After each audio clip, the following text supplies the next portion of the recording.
Hello everyone, I'm Madan Gauri and hello my dear MG squad. அந்த பொண்ணு வந்து ஒரு மோசமான ஒரு குடியை கெடுக்கக்கூடிய ஒரு சாத்தான். அதனால இந்த பொண்ணுக்கு நாங்கள் கேபிட்டல் பனிஷ்மெண்ட் மரண தண்டனை விதிக்கிறோம் அப்படின்னு சொல்லிட்டு கேரளாவோட யங்கஸ்ட் பெண் டு கெட் மரண தண்டனை, அதாவது தூக்கில் போடக்கூடிய ஒரு தண்டனை வந்து இப்போ கிரீஷ்மா அப்படிங்கிற ஒரு பொண்ணுக்கு கொடுக்கப்பட்டிருக்குது. இந்த பொண்ணு வந்து ரொம்ப சின்ன பொண்ணு, அவங்களே சொல்ற மாதிரி ஒரு மரண தண்டனை கொடுக்கறதுக்கு சரியான ஒரு சாத்தான் அப்படின்னு வந்து லிட்டரலாக கோர்ட்டு சொல்லியிருக்குது. இதை நான் சொல்லலை, இப்படி ஒரு ஸ்டேட்மெண்ட்டை கோர்ட்டு சொல்லும் நம்ம யாருமே நினைக்க மாட்டோம். But court has set these words, இந்த பொண்ணு ஒரு சாத்தான்னு. இன்னைக்கு வீடியோவில் நம்ம என்ன பார்க்க போறோம்னு பார்த்தீங்கன்னா, ஆல்ரெடி நம்ம 2 இயர்ஸ்க்கு முன்னாடி இந்த கேஸை பற்றி ஒரு வீடியோ மேக் பண்ணியிருந்தோம்.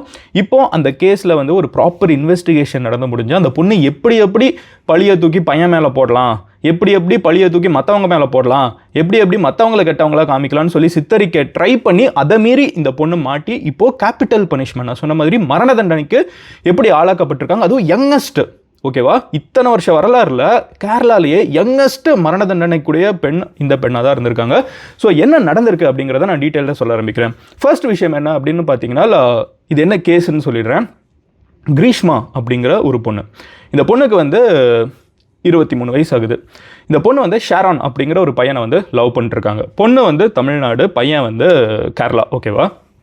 ஆனால் 2 பேரோட வீடும் பார்த்தீங்கன்னா வந்து ஒரு 7 to 8 minutes டிஃப்ரென்ஸில் தான் இருக்குது. ஸோ பார்டரில், ஓகேவா? கன்னியாகுமரி திருவனந்தபுரம் பார்டர் நம்ம சொல்லுவோம்ல, ஸோ இந்த பகுதியில் தான் வந்து இவங்க கன்னியாகுமரி சைடு, தமிழ்நாடு சைடு வந்து இந்த பொண்ணு இருக்காங்க, கிரீஷ்மாங்கிறவங்க இருக்காங்க. அந்த பையன் வந்து ஷாரான் அப்படிங்கிற பையன் வந்து இந்த சைடு இருக்கான், கேரளாவில் இருக்கான். ஸோ இந்த 2 பேருமே வந்து ரொம்ப வருஷமாக ரிலேஷன்ஷிப்பில் இருந்துட்டு இருக்காங்க. பொண்ணு வந்து மாஸ்டர்ஸ் படிச்சுட்டு இருக்காங்க, லாங்குவேஜ் லிட்ரேச்சரில், கன்னியாகுமரியில் தான் படிச்சுட்டு இருக்காங்க. அதே காலேஜில் தான் இந்த பையனும் வந்து படிச்சுட்டு இருக்கான். 2 பேரும் ரிலேஷன்ஷிப்பில் இருந்துட்டு இருக்கிற டயத்தில் என்ன ஆகுதுன்னு பார்த்தீங்கன்னா, வீட்டில் வந்து இந்த பொண்ணுக்கு மற்ற இடத்துல அலையன்ஸ் பார்க்க ஆரம்பிக்கிறாங்க. அந்த பொண்ணு அப்பவும் பெருசாக ஸ்டாப் பண்ணல. ஃபைனலி ஒரு ஆர்மிமேன், இந்தியன் ஆர்மியில் வேலை பார்க்கக்கூடிய ஒரு பையனை வந்து இந்த பொண்ணுக்கு அலையன்ஸ் பார்த்து வச்சிடுறாங்க. இப்போது எல்லாருமே என்ன சொல்கிறாங்கன்னு பார்த்தீங்கன்னா, இந்த பொண்ணு வந்து இந்த பையனை கல்யாணம் பண்ணிக்கிறது தான் கரெக்டுன்னு. அந்த பொண்ணுக்குமே வந்து அதில் பெருசாக ஆட்சேபனை இல்லை. பட் இதை சொல்லி வந்து பாய் ஃப்ரெண்ட் கிட்டேருந்து தள்ளி வந்துடலாம், பாய் ஃப்ரெண்டை விட்டு போயிடலான்னு பார்க்குறப்ப அவன் வந்து விட மாட்டேங்கிறான். ஷாரான் வந்து ரொம்ப சின்சியராக இந்த பொண்ணை லவ் பண்ணிட்டுருக்கான். ஸோ எல்லாமே தெரிஞ்சு தானே லவ் பண்ணோம், ஓகேவா? It's a love across border, எல்லாம் தெரிஞ்சு தானே லவ் பண்ணோம், எப்படி நான் கிளம்ப முடியும்னு சொல்லிட்டு ஷாரான்கிற பையன் வந்து கிளம்ப மாட்டேங்கிறான். பட் இந்த பையனுக்கு தெரியாமலே இந்த பொண்ணுக்கு வந்து என்கேஜ்மெண்ட் நடந்துருது. ஸோ என்கேஜ்மெண்ட் அப்படின்னு சொல்கிறப்போ it's a family affair. So நடந்து முடிஞ்சிடுது. கல்யாணத்துக்கு வந்து நாளாக நெருங்கி வந்துக்கிட்டே இருக்குது. இந்த பையன்கிட்ட என்ன சொன்னாலும் இவன் வந்து கிளம்ப மாட்டேங்கிறான். ஸோ கிரீஷ்மா வந்து கல்யாணத்துக்கு 1 மாதத்துக்கு முன்னாடி வந்து எப்படியாவது we should get rid of him.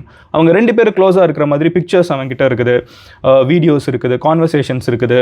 So இதெல்லாம் வச்சுக்கிட்டு அவன் ஏதாவது ஃப்யூச்சரில் பிளாக்மெயில் பண்ணிடுவானோங்கிற ஒரு அச்சத்தில், ஸோ இது நார்மலான விஷயம், கரெக்டாக? சார் 2 பேர் ரிலேஷன்ஷிப்பில் இருந்தாங்கன்னா ஆஃப்கோர்ஸ் அவங்களுக்குலாம் நிறைய வீடியோஸ் இருக்கும், ஃபோட்டோஸ் இருக்கும். இதெல்லாம் எடுக்கக்கூடாது எடுக்கலாங்கிற டிபேட்டை தாண்டி இன்றைக்கி இருக்கிற வேர்ல்டில் இதெல்லாம் நார்மலான விஷயம். ஸோ அதை வந்து அவன் ஏதாவது பிளாக்மெயில் பண்ண யூஸ் பண்ணிட்டானா அப்படின்னு யோசிச்சுட்டு கிரீஷ்மாங்கிற பொண்ணு என்ன யோசிக்கிறாங்கன்னா, இவனை வந்து we should get rid of him, இவனை வந்து இவன்கிட்ட தான் நம்ம தப்பிக்கணும், இவன்கிட்ட சொன்னால் புரிய மாட்டேங்குது, லவ் பண்ணுறேன்னு பின்னாடியே வந்துட்டு இருக்கான். ஸோ என்ன பண்ணலான்னா இவனை வந்து முடிச்சிடலாம் அப்படின்னு முடிவு பண்ணி, கொண்டுடலான்னு முடிவு பண்ணி அந்த பையனுக்கு வந்து நிறைய முறை, ஓகேவா, she has literally searched in Google. இதெல்லாம் தான் இப்போ கோர்ட்டில் வந்து ப்ரூவ் ஆகிறதுக்கு வந்து ஹெல்ப் ஆகிருக்குது.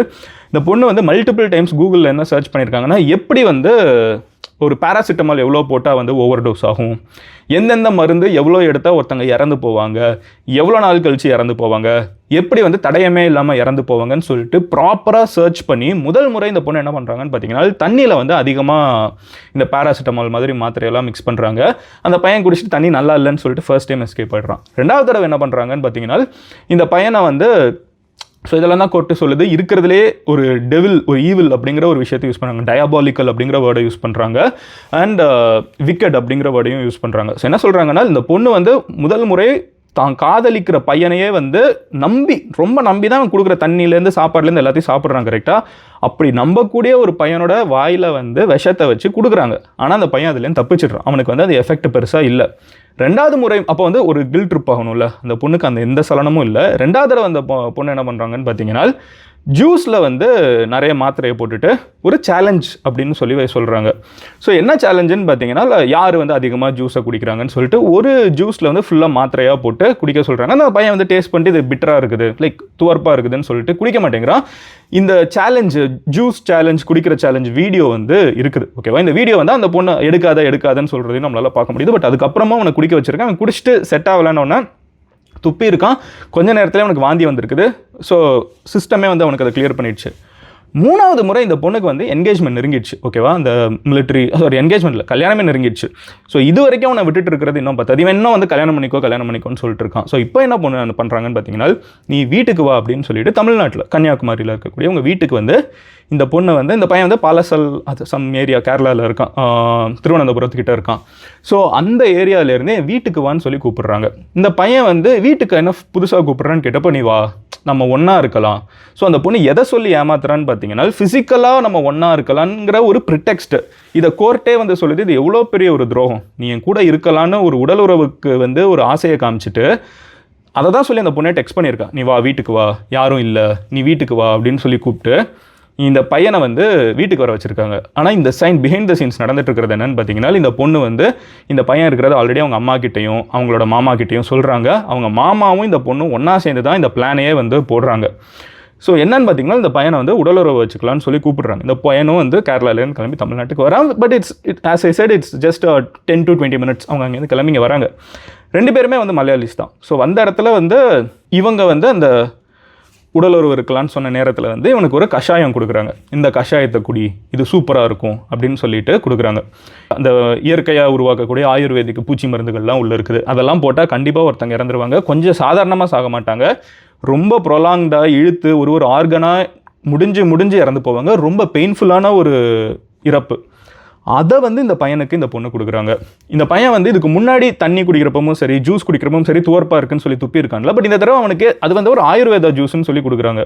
இதை குடிச்சிரு அப்படின்னு. அஃப்கோர்ஸ் அது வந்து கசப்பாக தான் இருக்கும்னு நினச்சிட்டு ஷாரான் வந்து குடிக்கிறான். குடிச்சிட்டு லேட்டர் த டே அவனுக்கு வந்து அன்னைக்கு நைட்டே வந்து ஒரு மாதிரி உடம்பு சரியில்லாமல் போயிருக்குது. அப்போது இந்த பொண்ணு வந்து மெசேஜ் பண்ணியிருக்காங்க, ஓகேவா? மெசேஜ் பண்ணி என்னால் தான் எல்லாமே, சாரி அப்படின்னு சொல்லியிருக்காங்க. அந்த பொண்ணு வந்து அது ஒரு ஐயோ அப்படின்னு ஒரு செகண்ட் யோசிச்சாலும் அந்த பையன் இருந்துக்கிட்டு என்னாச்சு, என்ன பண்ண அப்படின்னு கேட்டப்போ, இல்லை நான் தானே தெரியாமல் உனக்கு அந்த ஜூஸ் கொடுத்தேன், அது அந்த கஷாயத்தில் இருக்குன்னு சொல்லலை, ஜூஸில் இருக்குது, ஜூஸில் கஷாயம் ஊற்றிருக்காங்க. ஸோ அந்த ஜூஸ் கொடுத்தேன், ஜூஸ் ஒருவேளை கெட்டு போயிருக்கலான்னு பேச்சை மாற்றிருக்காங்க. இது எல்லாத்தையும் டெலிட் பண்ணியிருக்காங்க லேட்டர். ஆனால் எல்லாமே க்ளவுடில் இருக்குது. ஸோ க்ளவுடுனா இன்டர்நெட்டில் நீங்கள் எதையுமே டெலிட் பண்ண முடியாது. எது நடந்தாலும் அது எங்கேயாவது இடத்துல ஸ்டோர் ஆகிருக்கும். அதை வந்து அதுக்கப்புறம் லேட்டராக போலீஸ் ரிட்ரைவ் பண்ணுறாங்க. ஸோ இவங்க வந்து இதெல்லாம் அனுப்புகிறாங்க.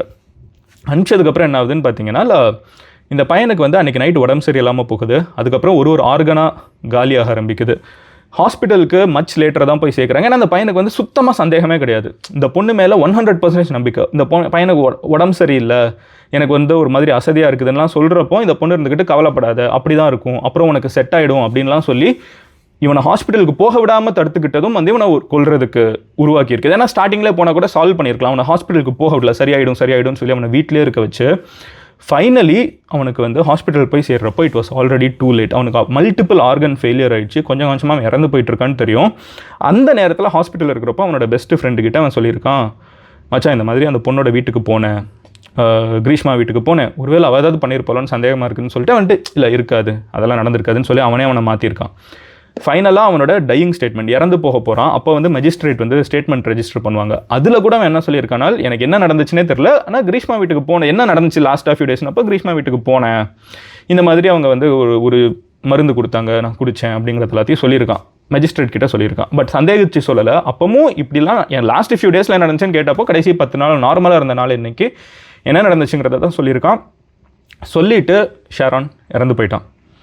ஷாரான் இறந்து போனதுக்கப்புறம் போலீஸ்க்கு வந்து என்னென்ன சந்தேகம் இருக்குங்கிறப்போ கடைசியில் இவன் வந்து இந்த கஷாயம் குடிச்சான்னு சொன்னோன்னா அப்புறம் அந்த பொண்ணு யாருன்னு போய் தேடி பார்க்குறப்போ அந்த பொண்ணுக்கு மறுபடியும் கல்யாணமாக போகிறது, 1 மாதத்தில் இவன் வந்து ரிலேஷன்ஷிப்பில் இருந்ததுலாம் தெரிஞ்சவொடனே இந்த பொண்ணை வந்து கேஸ் எடுக்கிறாங்க. இந்த பொண்ணை ஃபர்ஸ்ட் டைம் அரெஸ்ட் பண்ணுறப்போ போலீஸ் ஸ்டேஷனில் இருக்கக்கூடிய ஒரு இது ரெஸ்ட் ரூமில் இருக்கும்ல, இந்த லைசால் மாதிரி ஒன்று இருக்கும்ல, ஹார்பிக்கு, அதை எடுத்து குடிச்சு இந்த பொண்ணுமே வந்து தற்கொலை பண்ண ட்ரை பண்ணியிருக்காங்க இமீடியட்டாக. அப்போ அந்த பொண்ணு வந்து அட்மிட் ஆகிருக்கிறப்போ ஹாஸ்பிட்டல் அட்மிட் ஆயிருக்காங்க, உடனே ஹாஸ்பிட்டல் கொண்டு போவாங்க கரெக்டாக. அப்போ அந்த பொண்ணோட ஸ்டேட்மெண்ட் வந்து ஒரு மேஜிஸ்ட்ரேட் ரெக்கார்ட் பண்ணுவாங்க. இந்த பொண்ணுக்கு ஒருவேளை என்ன ஆயிடுச்சுன்னா இறந்து போகிறதுக்கு முன்னாடி இறந்து போகிறாங்களா இல்லையான்னு தெரியாதுல்ல. ஸோ ஸ்டேட்மெண்ட் ரெஜிஸ்டர் பண்ணப்போ இந்த பொண்ணே ஒத்துக்கிட்டா ஆமாம் நான் வந்து ஒரு கஷாயத்தை கொடுத்தேன் இவனுக்குங்கிறத ஒத்துக்கிட்டாங்க. இதுக்கு சாட்சி கிடையாது, இந்த பொண்ணே வாயினால் ஒத்துக்கிட்டது மட்டும்தான். லேட்டராக கேஸ் நடக்க ஆரம்பிக்குது. கேஸ் நடக்கிறப்போ இந்த பொண்ணுக்கு வந்து ஒரு 1 year கழிச்சு செப்டம்பர் 2023 ஓகேவா, ஐ திங்க் 23 அப்போ வந்து இந்த பொண்ணுக்கு பெயிலும் கிடச்சி வெளியும் வராங்க, மறுபடியும் உள்ளே போகிறாங்க. அப்படியே முன்ன பின்ன போய்கிட்டே இருக்குது. இந்த சுச்சுவேஷனில் தான் இப்போது இருக்கக்கூடிய கோர்ட் ஹியரிங் வந்து ஆரம்பிக்குது. 45 days ஆஃப் ஹியரிங் நடக்குது. இதில் கோர்ட் வந்து நிறைய விஷயத்த முக்கியமாக அப்சர்வ் பண்ணுறாங்க. இந்த பொண்ணு வந்து கோர்ட் இவங்களா வந்து வாலண்டியராக சொன்ன ஸ்டேட்மெண்ட் இருக்குல்ல, இறந்து மரணப்படுக்கையில் இந்த பொண்ணு இருந்திருக்காங்க அதுக்கப்புறம் விஷம் குடிச்சு.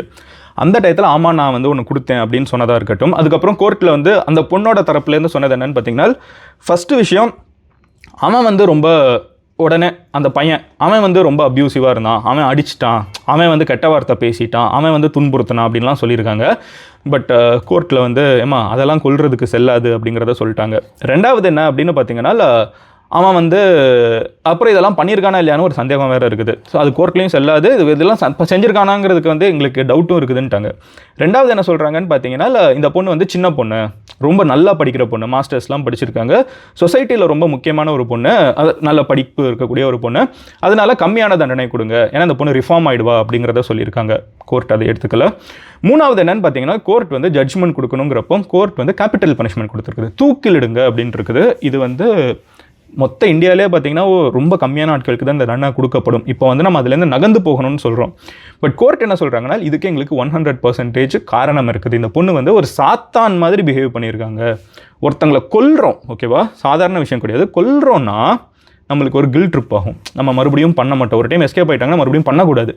இந்த பொண்ணு பிளான் பண்ணி எத்தனை முறைனாலும் மறுபடியும் ட்ரை பண்ணி அல்டிமேட் கோல் அதுங்கிறதுக்காக நிறைய முறையில் ட்ரை பண்ணி அவங்களோட சொந்த மாமா கூடயும் அம்மா கூடயும் பிளான் பண்ணி இது எல்லாத்தையும் பண்ணியிருக்காங்கன்னு தெரிஞ்சதுனால இது வந்து ஒரு ரிப்பீட்டடாக பண்ணிருக்கிற ஒரு விஷயம். நாளைக்கு இந்த பொண்ணு இன்னொரு பையனோட ரிலேஷன்ஷிப்பில் இருந்தால் அவனுக்கும் விஷயத்தை கொடுக்க மாட்டாங்கிறதுக்கு எந்த கேரண்டியும் கிடையாது. அதனால இந்த பொண்ணுக்கு நாங்கள் கேபிட்டல் பனிஷ்மெண்ட் கொடுக்குறோம், மரண தண்டனை கொடுக்குறோம்னு சொல்லிட்டு தூக்கிலிடுங்கன்னு சொல்லிட்டு இப்போ கோர்ட் வந்து ஒரு ஜட்ஜ்மெண்ட்டை கொடுத்துருக்குது. இந்த பொண்ணோட மாமாவுக்கு 5 வருஷம் வந்து தண்டனை கொடுக்கப்பட்டிருக்கு, ஜெயிலில் போட சொல்லப்பட்டிருக்குது. அவங்க அம்மாவுமே வந்து குற்றவாளின்னு சொல்லப்பட்டிருக்குது. 3 பேர் வந்து இதில் தண்டிக்கப்பட்டிருக்காங்க. ஸோ இதுதான் வந்து இப்போ இந்த கோர்ட்டில் வெளியே வந்திருக்கிற ப்ரொசீடிங். பட் இப்போ நீங்கள் ஒரு விஷயம் பார்த்தீங்கன்னா, இந்த கேஸ் நடந்து முடிஞ்ச உடனே நம்மளுக்கு வந்து ரிலேஷன்ஷிப்பை ஒரு மிலிட்ரி ஆஃபீஸரோட ஒரு என்கேஜ்மெண்ட், அது மிலிட்ரி ஆஃபீஸர்லாம் கூட தெரியுமான்னு தெரியல. ஐ திங்க் 2 years வீடியோ நான் இன்னும் ரீவிசிட் பண்ணல, நீங்கள் போய் பார்த்தீங்கன்னா தெரியும். ஒரு நியூஸில் ஒரு விஷயம் வந்த புதுசில் இருக்கிறப்ப நம்மளுக்கு ரொம்ப பேசிக் அவுட்லைன் தான் தெரியுது. ஒரு ரிலேஷன்ஷிப், அந்த ரிலேஷன்ஷிப்லேருந்து அந்த பொண்ணு வெளியே வரணும்னு நினைக்கிறா, அந்த பையன் அப்யூசிவாக இருக்கான்னு சொல்கிறா. அந்த பொண்ணு வந்து அந்த பையனை ஜூஸ் கொடுத்து கொன்னுட்டு அந்த பொண்ணு வந்து ஒரு மிலிட்ரி ஆஃபீஸரை கல்யாணம் பண்ண போயிருக்கா, பட் மாட்டிக்கிட்டாங்க. இதுதான் வந்து நம்மளுக்கு பேசிக்காக தெரிஞ்ச அவுட்லைன். பட் ஒரு 2 years கழிச்சு கோர்ட் வந்து நூற்றுக்கணக்கான எவிடன்ஸை செக் பண்ணதுக்கப்புறம் கூகுளெல்லாம் கான்டாக்ட் பண்ணி க்ளவுட்லேருந்து எடுத்திருக்காங்க, மெட்டாலேருந்து எடுத்திருக்காங்க, வாட்ஸ்அப் சேட்ஸ், ஏன்னா எல்லாம் டெலீட் ஆகிடுச்சு, இந்த பொண்ணு எல்லாத்தையும் டெலீட் பண்ணிட்டா. பட் அதையெல்லாம் ரெக்கவர் பண்ணியிருக்காங்க. ஸோ எவ்வளோ பெரிய ஒர்க்கை வந்து கோர்ட் பண்ணி வெளியே வர்றப்போ தான் ஆக்சுவலாக என்ன நடந்துட்டுருக்குங்கிறது வந்து கோர்ட் ஒரு விஷயத்தை எடுத்து எக்ஸாக்டாக ப்ரொனவுன்ஸ் பண்ணுறப்போ தான் இவ்வளோ விஷயத்தில் நடந்திருக்குமான்னு நம்மளுக்கு கன்ஃபார்மாக தோணுது. ஏன் நான் சொல்கிறேன்னு பார்த்தீங்கன்னா, மோஸ்ட் ஆஃப் த டைம் ஒரு விஷயம் நடந்த உடனே நம்ம ஒரு ரியாக்ஷன் கொடுக்குறோம் தெரியுமா, அது நம்ம கொஞ்சம் ஹோல்டு பண்ணணும். We should wait for court to proceed. ஏன்னா அது ஒரு பெரிய இன்வெஸ்டிகேஷன் ப்ராசஸ், நிறைய விஷயங்கள் மறைஞ்சு போக கூட வாய்ப்பு இருக்குது. குற்றவாளின்னு நினைக்கிறவங்க நல்லவங்களாக இருப்பாங்க, நல்லவங்கன்னு நினைக்கிறவங்க குற்றவாளியாக இருப்பாங்க. நம்ம சப்போர்ட் பண்ணவங்க வந்து 100% தப்பானவங்களாக இருக்கலாம், நம்ம 100% தப்பானவங்களை வந்து நான் நல்லவங்களை வந்து தப்பாக நினச்சிருக்கலாம்னு சொல்லிட்டு நிறைய ட்விஸ்ட் அண்ட் டர்ன்ஸ் வந்து இந்த மாதிரி எந்த ஒரு கேஸ்லேயுமே இருக்கும். This is one such example. So இப்போ இந்த பொண்ணுக்கு வந்து மரண தண்டனை கொடுக்கப்பட்டிருக்குது. சோஷியல் மீடியாவில் நிறைய பேர் வந்து இருந்தாலும் ஒரு பொண்ணுக்கு, ஒரு 24 வயசு பொண்ணுக்கு மரண தண்டனைலாம் கொடுக்கக்கூடாது, இது சரி இல்லை அப்படின்னு சொல்கிறவங்களும் இருக்காங்க. இல்லை இதுதான் சரியான தண்டனை, நிறைய பேர் இதில் இருந்து திருந்துவாங்க அப்படின்னு சொல்கிறாங்க. நீங்கள் எந்த ஒப்பீனியனில் இருக்கீங்கிறத கமெண்ட்டில் சொல்லுங்கள். என்னையை பொறுத்தளவுக்கு லைஃப் நம்மளுக்கு ஒரு சான்ஸ் கொடுக்குதுன்னா, ஃப்ரம் டூயிங் அ மிஸ்டேக், நம்ம எல்லாருமே மிஸ்டேக் பண்ணுவோம். பட் எப்போவாவது நம்மளுக்கு வந்து லைஃப் வந்து ஒரு காப்பாற்றி விடும், சரி இதில் நீ தப்பிச்சு போகணும், அப்படி ஒரு சான்ஸ் கொடுத்துச்சுன்னா always take it and never repeat your mistake. It could always get worse. I'll see you tomorrow. Until then, bye Madan Gauri, signing off here. நீங்கள் என்னை பர்சனலாக ஃபாலோ பண்ணணும்னு நினச்சிங்கன்னா இன்ஸ்டாகிராமில் மதன் கௌரின்னு சொல்லி சர்ச் பண்ணுங்கள். It's easy to find my profile, நீங்கள் வந்து ஃபாலோ பண்ணலாம். உங்கள் ஃப்ரெண்ட்ஸ் யாராவது இந்த கேஸ் அதிகமாக ஃபாலோ பண்ணிட்டுருந்தாங்கன்னா அவங்கக்கிட்ட இந்த வீடியோ ஷேர் பண்ணுங்கள். நெக்ஸ்ட் டைம் ஜூஸ் குடிக்கிறதுக்கு முன்னாடி பார்த்து குடிங்க, யார் கொடுத்தாலும். Bye, take care, cheers.